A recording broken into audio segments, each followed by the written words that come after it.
Pertanyaannya, bagaimana kamu memasukkan balon ke dalam botol?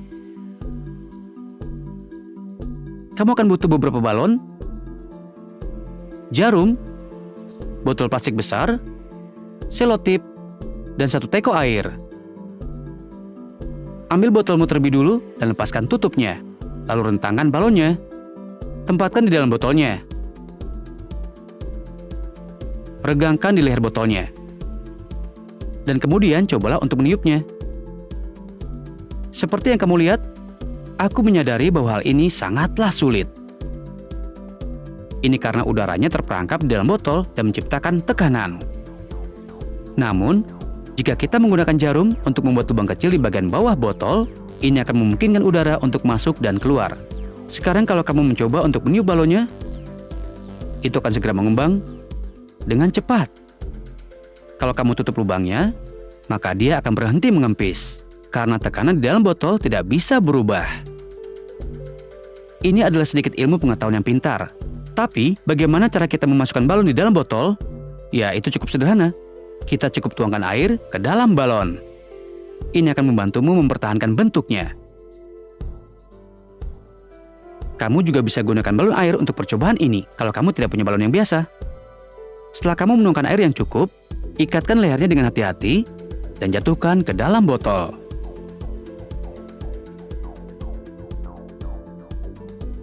Dan sekarang orang akan bertanya-tanya, bagaimana kamu bisa memasukkannya ke sana dari awal?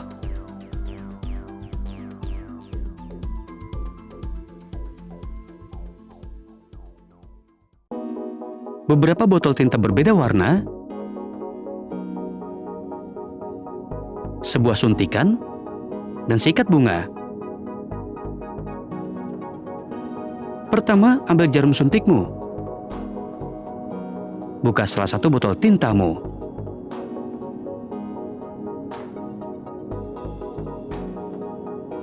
Dan gunakan suntikan untuk mengeluarkan cairannya.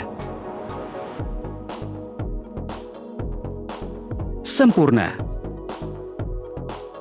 Tempatkan jarum suntiknya ke dalam air dan tekan tombol pendorongnya.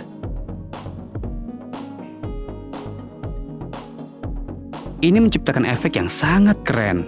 Seperti yang kamu lihat ketika cumi-cumi menyemprotkan tinta di bawah air, membentuk semacam awan yang berjalan melalui air.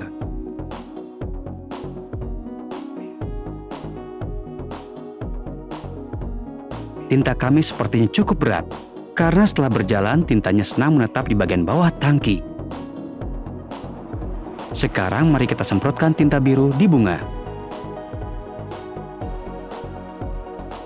Ini menciptakan efek yang sangat keren karena riak dari kelopak. Kenapa kamu tidak mencoba menggunakan berbagai suhu air untuk melihat bagaimana itu akan mempengaruhi tintamu?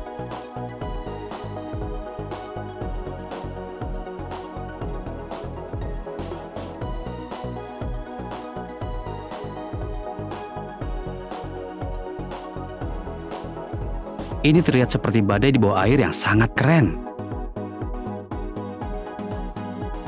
Tinta hitam terlihat sangat menyeramkan. Persis seperti tinta cumi.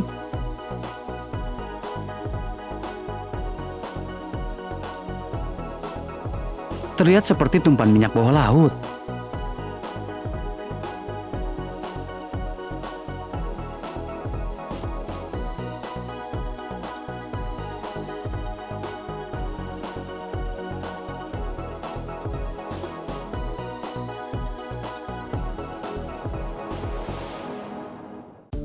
Kami akan tunjukkan padamu balon yang tidak meletus.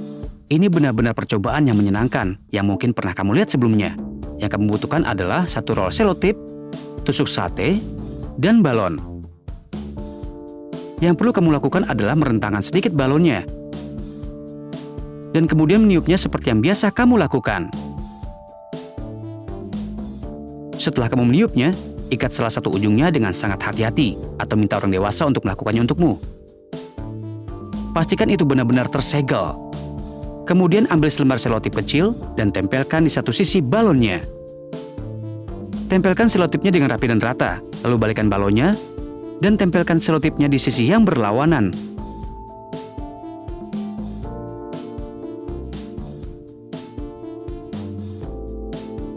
Ini artinya bahwa kamu memiliki selotip di kedua sisi balonnya. Kemudian ambil tusuk satenya, dan secara perlahan-lahan yang sangat hati-hati, dorong tusuk satenya melalui balonmu. Mungkin kamu ingin coba puntir sedikit di saat kamu melakukan ini. Kamu akan lihat bahwa tusuk satenya masuk tanpa hambatan menembus balonnya, tanpa meletuskan balonnya. Ini karena permukaan balon terbuat dari karet yang cenderung melekat sangat erat.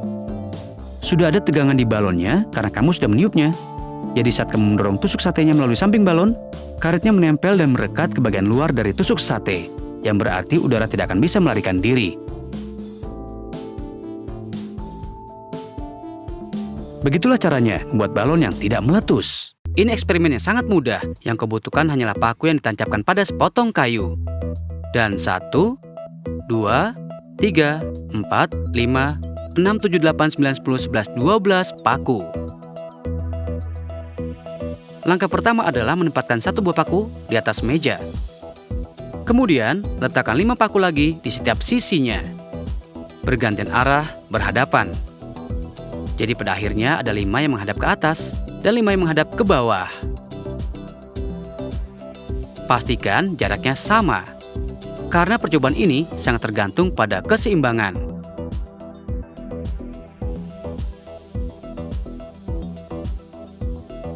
Tempatkan paku yang terakhir dengan hati-hati, lalu ambil paku terakhir yang tersisa, dan tempatkan menghadap arah berlawanan dengan yang pertama tadi. Dan ditempatkan di antara kepala dari semua paku. Angkat paku yang sudah disusun dengan hati-hati dan minta bantuan, geserkan paku pertama yang berada di atas potongan kayu ke permukaan. Kemudian seimbangkan yang sudah kau rakit di atasnya. Dan hey, ini dia, selesai. Semua pakunya seimbang di tempatnya. Coba dan coba lagi, kamu akan lihat bahwa ini akan selalu berhasil setiap saat. Cara kerjanya adalah bahwa masing-masing pakunya menyeimbangkan satu sama lain. Paku yang paling atas menahan kekuatan paku yang lainnya ketika mereka akan terjatuh. Jadi berat pakunya jatuh ke satu sisi dan mencegah pakunya terjatuh ke arah sisi lainnya. Begitupun sebaliknya. Ini eksperimen kecil yang sangat cerdas dan sangat sederhana yang bisa kamu coba bersama temanmu. Dan begitulah trik keseimbangan paku.